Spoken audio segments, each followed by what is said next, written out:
Dear students, welcome back to a new mathematics session.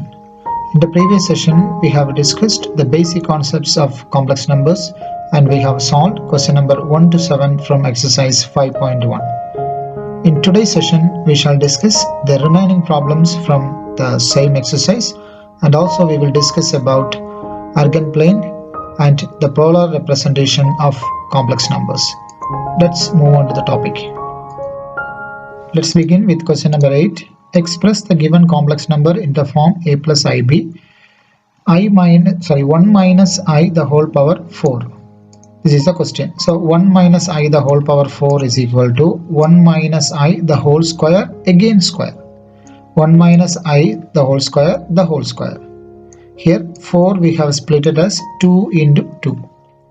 Then this 1 minus I the whole square can be represented as 1 minus I the whole square into 1 minus I the whole square. Means 1 minus I the whole square multiplying 2 times. A minus b the whole square expansion we know this is a square plus b square minus 2ab. By using this formula we are going to expand both the brackets. That is, first one is a square, that is 1 square, plus b square is I square, minus 2ab, 2 into 1 into I, that is written.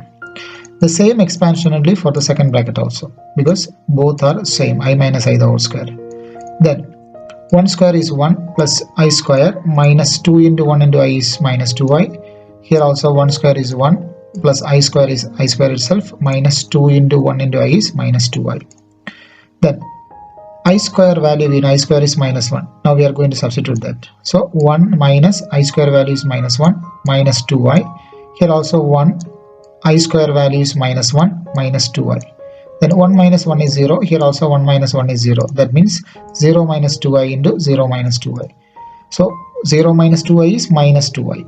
Here also 0 minus 2i is minus 2i. Then minus into minus plus 2 into 2 4. I into I is I square. That we are going to write 4 into I square. Again I square value we know. I square value is minus 1. 4 into minus 1. That is equal to minus 4. So this one we have to write it in the form a plus ib. So that is minus 4 because this is only real part is there with us. Imaginary part is not there. So we can make it 0i. So minus 4 plus 0i. This is in the form a plus ib. Move on to question number 9. Express the given complex number in the form a plus ib. The given complex number is 1 by 3 plus 3i the whole cube. This is in the form a plus b the whole cube. So let's take the given complex number and let's expand by using a plus b the whole cube formula. A cube plus b cube plus 3ab into a plus b. This is the formula we are using. Another formula also is there. A cube plus b cube plus 3a square b plus 3ab square. But here we are going to use this formula. A cube plus b cube plus 3ab into a plus b. That is a is 1 by 3 the whole cube plus b is 3i. So 3i the whole cube plus 3ab, that is 3 into 1 by 3 into 3i. 3ab into a plus b. The a is 1 by 3, b is 3i. Then here also there are some calculations we can do. After doing the calculation we will be getting as 1 by 3 the whole cube. That is 1 by 3 cube. 1 by 3 cube is 27. 3 cube is 27. So 1 by 27 plus 3i the whole cube, that we can split as 3 cube into I cube, that is splitted. Then there is a cancellation is there that we have done, that is 1 3 we can cancel and the balance is only 3i. So 3i into 1 by 3 plus 3i is written.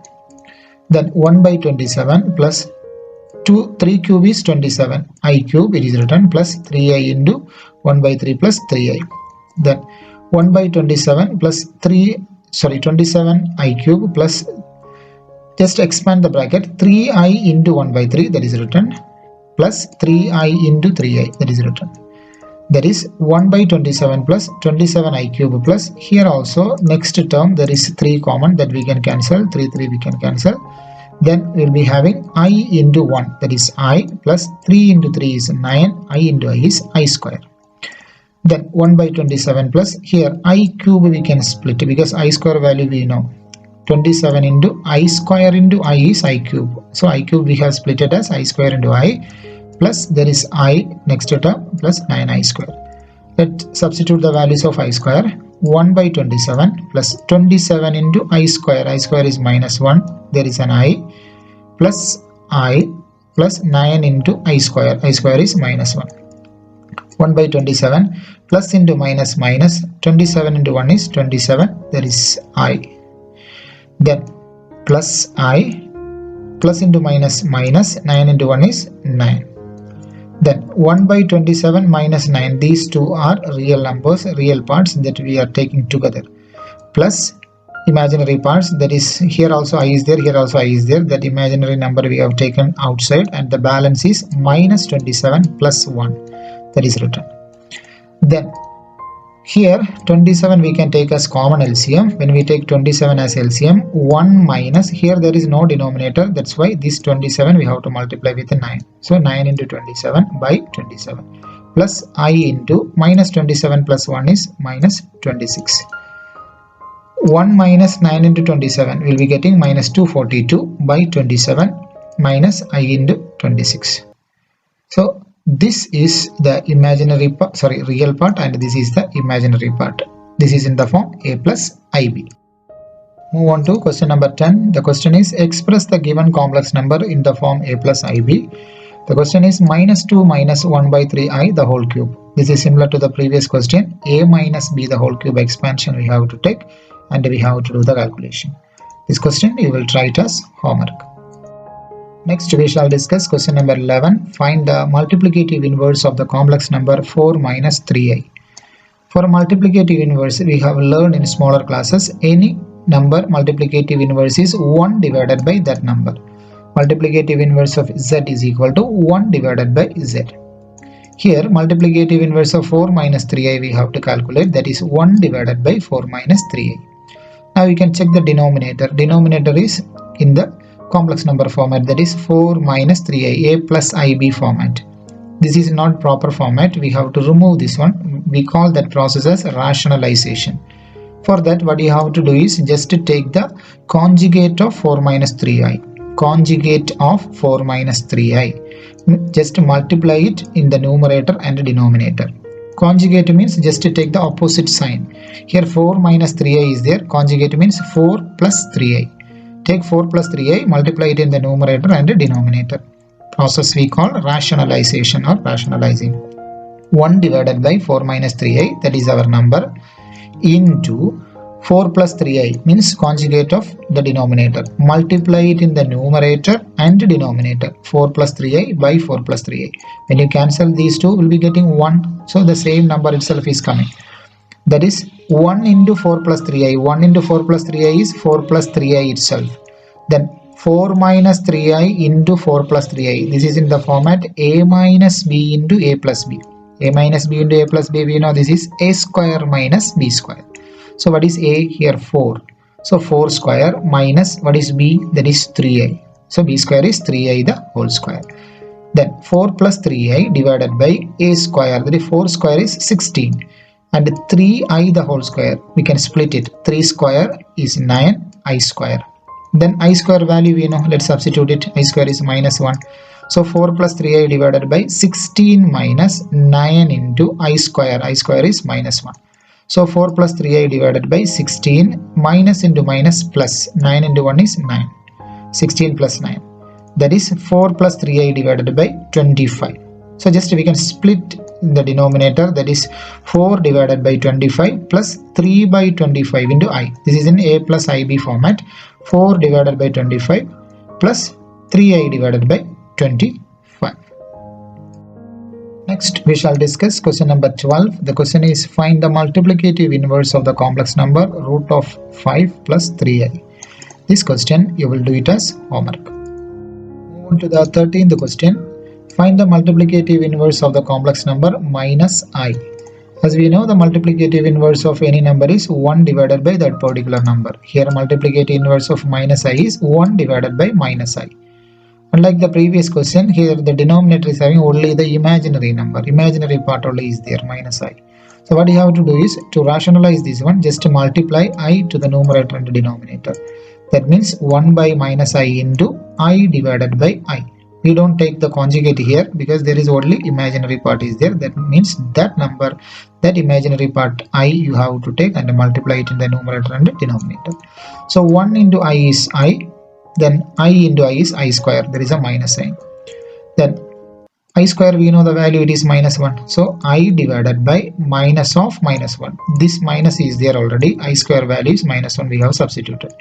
That is equal to 1 divided by minus into minus plus 1. Sorry, I divided by minus into minus is plus 1. So any quantity divided by 1 is same quantity itself. So I is the answer. Move on to the 14th question. Express the following expression in the form a plus ib. 3 plus I root 5 into 3 minus I root 5 by root 3 plus root 2i minus root 3 minus root 2i. This is the expression. Quite simple question, just to remove the brackets by using some algebraic expressions. A plus b into a minus b is a square minus b square. We have discussed before. A is 3, so 3 square. And b is I root 5. So b square is I root 5 the whole square. A square minus b square. Denominator, just to remove the bracket, first bracket as it is root 3 plus root 2i. Here there is a minus sign outside, multiply inside. Minus into root 3 is minus root 3. Minus into minus plus I root 2. Then 3 square is 9. I root 5 the whole square. Split it. I square. Root 5 square is 5. So I square into 5 is written. Divided by root 3. Just pairing, okay, like terms. Here there is a minus root 3, bring here. Then here root 2i and I root 2, like terms, bring it together and write. Then 9 minus I square value, we know I square value is minus 1 into 5, it's written.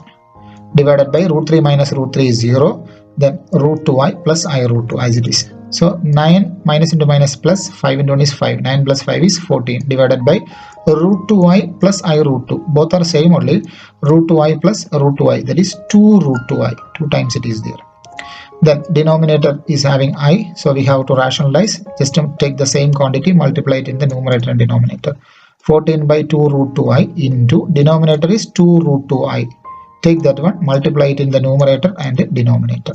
That is 14 into 2, 28 root 2i divided by 2 into 2, that is 4. Again root 2 into root 2, that is 2. I into I, that is I square. Once again 2 into 2, 4.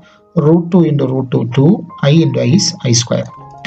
That is 28 root 2i divided by 4 into 2 is 8. I square value is minus 1. So 8 into minus 1 will be coming. That is, here we can cancel with 4. We can cancel with 4. That means here 8, 4 means 2 times we can cancel. And here 7 times we can cancel. And there is a minus sign that we can take it to the numerator. So minus 7 root 2 divided by 2i. This is little lengthy calculation. Detailed explanation also is there.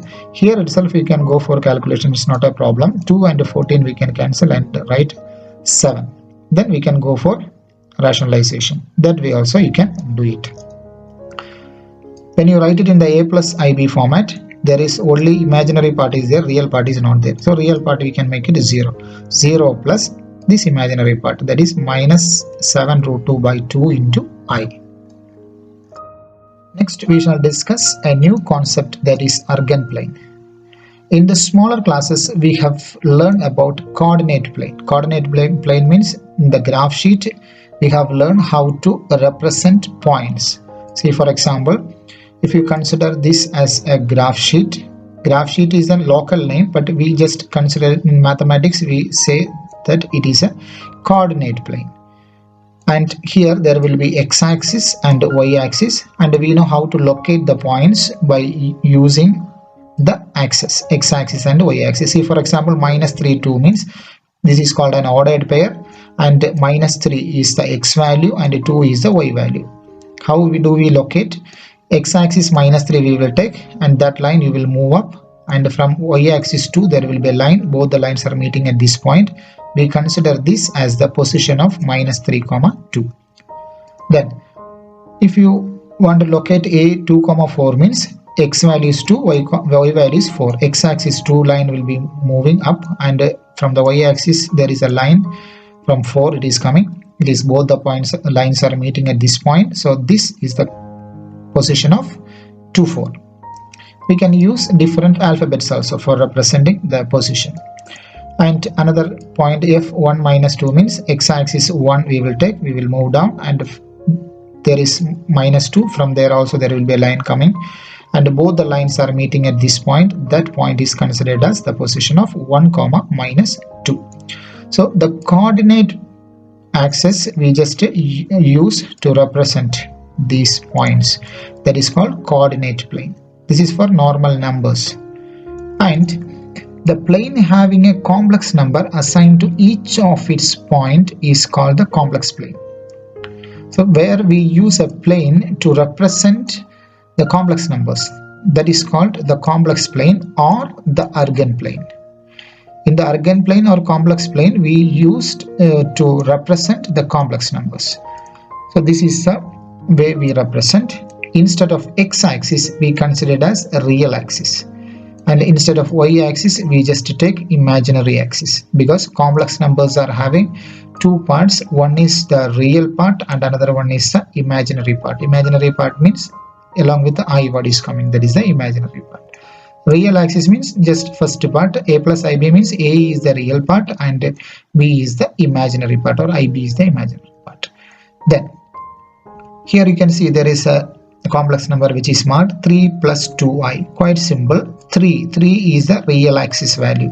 So real axis 3 we will be considering, and 2 is the imaginary part, means imaginary axis 2 will be considered, and both the lines are meeting at this point. So this is the position of 3 plus 2i. More or less similar to the coordinate plane or Cartesian plane only. Only thing is that here there is I also coming, that's all. Then here one more point, if I take 4 minus 2i. 4 minus 2i means 4 is the real axis value and minus 2 is the imaginary axis value. So 4 real axis and imaginary axis minus 2 both are meeting at this point. So this is the position of the complex number 4 minus 2i. And next 0 plus 4i, if you take, you can see there the real part is 0. Real part is 0. Only imaginary part is there. Means only imaginary axis you will take and 4 you mark. That is the position of 0 plus 4i. Next is 2 plus 0i. Here when you check, 2 is only the real part and imaginary part is 0. That means real axis only having, just take 2. That is a position of 2 plus 0i. Then here the distance of the point from origin to that particular complex number. So this distance is called the modulus of that particular complex number. From the origin to that particular point, how much distance is there, that is called the modulus of the complex number. We represent as modulus z. In the Argand plane, the modulus of the complex number x plus iy is equal to root of x square plus y square is the distance between the point pxy and origin 0, 0. Distance between pxy means this is the point. X and y means x is the real part and y is the imaginary part. So here 3 is the real part and 2 is the imaginary part. Distance of this particular point from the origin, that is called the modulus of the complex number. Then the x-axis and y-axis in the Argand plane are called respectively the real axis and the imaginary axis. So that we have already discussed. X-axis is replaced here with the real axis and y-axis we have replaced as imaginary axis.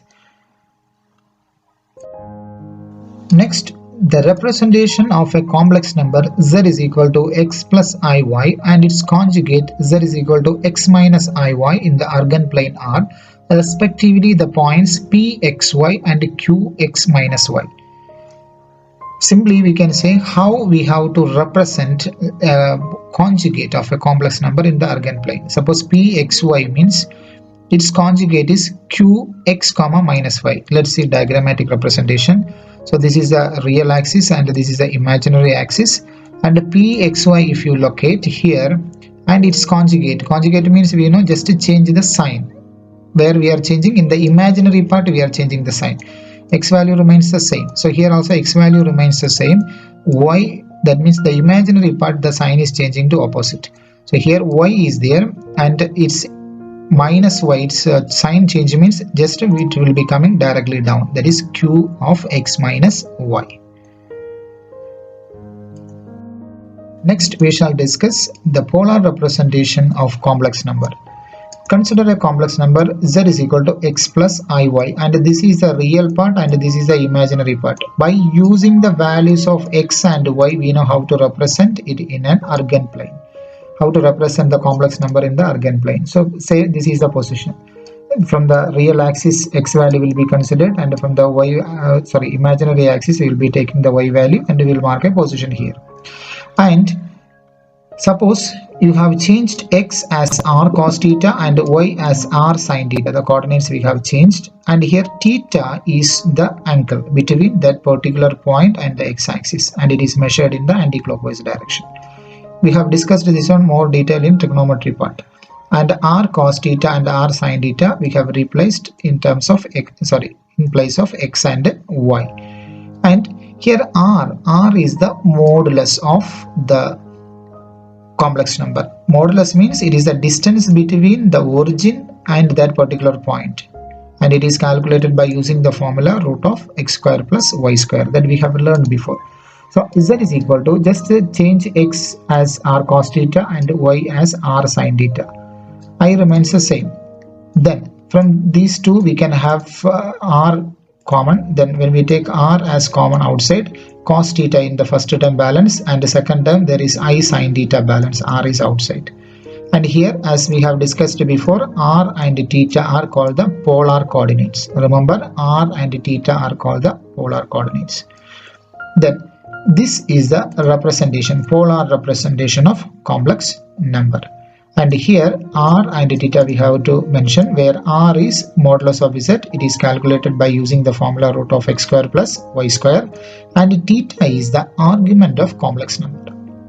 This theta is called the argument of complex number. Next we shall discuss how to find the argument of a complex number. There are problems related to this topic, that's why this is very important. The polar form of a complex number z is r cos theta plus I sin theta. Here r is familiar for us. R is the modulus of z, that is root of x square plus y square. We know the formula also. Here we are going to discuss about theta. Theta is the argument, and we have to find out theta here. And the value of theta, that is called the principal argument, lies between minus pi and plus pi. Minus pi less than theta less than or equal to pi. There are two steps are there. In the first step, what we have to do is we have to identify the quadrant. Now we are only explaining the process, so you may not understand. While doing exercise or questions, we will be explaining that matter in detail. So that time you will be familiar with these steps. And the second step is, there are just conditions are there, quadrant of complex number and argument. There are quadrants, means we know that there are four quadrants. Four quadrants means 1, 2, 3, and for first quadrant, second quadrant, third quadrant, and fourth quadrant. And if it is in the first quadrant, your argument will be theta itself. And if it is in the second quadrant, if the complex number is in second quadrant, then it will be 180 minus theta. If it is in third quadrant, it is minus of 180 minus theta. And if it is in fourth quadrant, it is minus theta. These four values you have to keep it in mind. First quadrant means theta itself, and second quadrant means 180 minus theta, third quadrant means minus of 180 minus theta, and fourth quadrant means minus theta.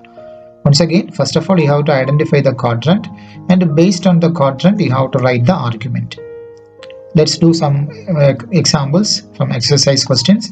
So after doing that, you will be familiar with these steps.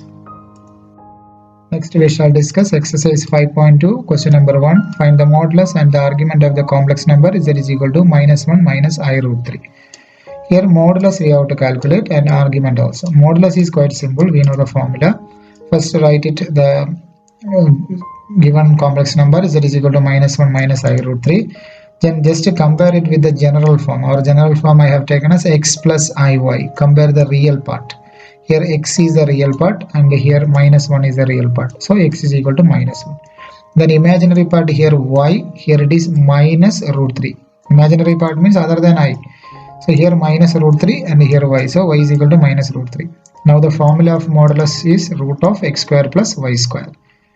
Just substitute x square value, minus 1 the whole square plus minus root 3 the whole square. Minus 1 whole square is 1. Root 3 the whole square is 3. So 1 plus 3 is root 4. Root 4 is 2. The modulus value we have got, that is 2. Now we are going for finding the argument. For finding the argument, just equate the given complex number to its polar form. So minus 1 minus I root 3 is equal to, polar form is r cos theta plus I r sin theta. Again, as before, equate the real part and another one is the imaginary part equate. Here comparing the real part means, here real part is minus 1, here real part is r cos theta. So r cos theta is equal to minus 1. R value we know we have calculated, that is 2. So minus 1 is equal to 2 cos theta. 2 we can bring to the right side. It comes as divided by 2, minus 1 by 2. It is cos theta is equal to minus 1 by 2. Then we can equate the imaginary parts. Here imaginary part means minus root 3. Here imaginary part is r sin theta. Other than I, the remaining are imaginary parts. Then minus root 3 is equal to r sin theta. As before, substitute the value of r is 2. We have got here r is 2. Then 2 we can bring to the left side, means it will come to the denominator, that is sin theta is equal to minus root 3 by 2. Now just ignore these minus signs. For what value of theta, cos theta is 1 by 2 and sin theta is root 3 by 2. For a particular angle, cos of that angle is 1 by 2 and the sine of that angle is root 3 by 2. Don't consider the signs, only positive values. So it is quite clear the value of theta will be 60 degree because cos 60 is 1 by 2, sin 60 also root 3 by 2. Ignoring the signs, remember, ignoring the signs we have calculated. Sin 60 is 1 by 2, cos 60 is root 3 by 2. So theta must be 60 degree. From here we have got. Keep it in mind. Then again here you can see the sign now. It is negative sign. Sin theta also negative sign. Cos and sin both are negative. Since both the values of sin theta and cos theta are negative, by seeing this quadrant, first quadrant all are positive, second quadrant sin and cosec positive, third quadrant tan and cot positive, fourth quadrant cos and sec positive. Means third quadrant only tan and cot positive, the remaining all negative. Remaining all means other than tan and cot, means sin cos also will be coming there. Sin and cos is negative in third quadrant. You can check. In first quadrant all are positive. Here sin is positive, so sin is included here. Here cos is positive, means cos also here it is cos is negative here. So what we have to do is just go through the quadrants and just check in which quadrant cos and sin both negative, that is in third quadrant. Third quadrant only tan and cot positive, the remaining all negative, means cos also negative, sin also negative, means our argument will be in the third quadrant. It will be in the third quadrant. Argument will be in third quadrant means we know the formula, that is minus of 180 minus theta, the argument. So let's calculate minus of 180 minus theta. We calculated 60 degree. So 180 minus 60 is minus 120. Now this is in degrees. We have to convert this one into radians. Symbol multiply with pi by 180. When you multiply with pi by 180, then we can do the cancellation here. Here 2 times with the 60, here 3 times with the 60.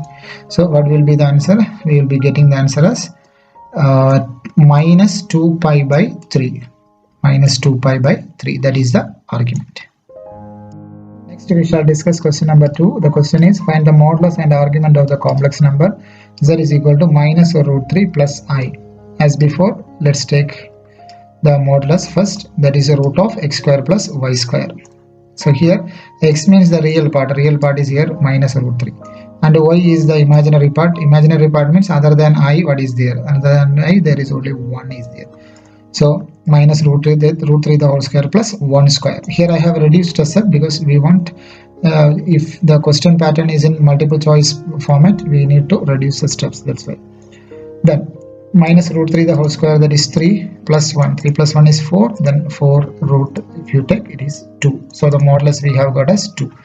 Then we are going for finding the argument. For finding the argument, we have to equate with the polar form. Minus root 3 plus I is equal to r cos theta plus IR sin theta. Here also compare it the real parts and the imaginary parts. Comparing the real part, r cos theta is minus root 3. So minus root 3 is r cos theta. From here r we can substitute, r is 2. So 2 cos theta is minus root 3. Then we can take cos theta is equal to 2. We can bring to the left side. It comes as by 2. So minus root 3 by 2 we have got. Next, comparing the imaginary parts. Means here 1 is there. Here r sin theta is there. So 1 is equal to r sin theta. R we can substitute the value 2. So 1 is equal to 2 sin theta. From here sin theta we can calculate. Bring 2 to the left side. Comes as divided by 2. Sin theta is equal to 1 by 2. Now by ignoring the signs, we have to check sin theta is 1 by 2 and cos theta is root 3 by 2. For what value of angle theta, sin theta is 1 by 2 and cos theta is root 3 by 2. It is quite clear. The value of theta must be 30 degree. Sin 30 is 1 by 2, cos 30 is root 3 by 2. Then since sin theta is positive, cos theta is negative. You can see cos is negative, sin is positive. In which quadrant the argument lies? Argument will be in the second quadrant. In the second quadrant, in the first quadrant all are positive, and the second quadrant sine and cosec positive. Of course here sine is positive, and the remaining all are negative. Means here cos is negative. So the argument will be in the second quadrant. If it is in the second quadrant, 180 minus theta is the argument. So 180 minus 30, our theta value is 30 degree. 180 minus 30 is 150. Now we have to change this one into radians. 150 into pi by 180. When you do the cancellation, here 0 0 we can cancel first, and after that with the 3 we can cancel 5 times, and with the 3 we can cancel 6 times. So the value will be 5 pi by 6. So this is the argument. Dear students, today we have discussed the polar form and the argument of complex numbers, and we have solved 2 questions as well from exercise 5.2. I request all the students to go through the first 2 exercises, and while practicing, if you have any doubt, please note it and keep. We will discuss it during the discussion session. Thank you for watching.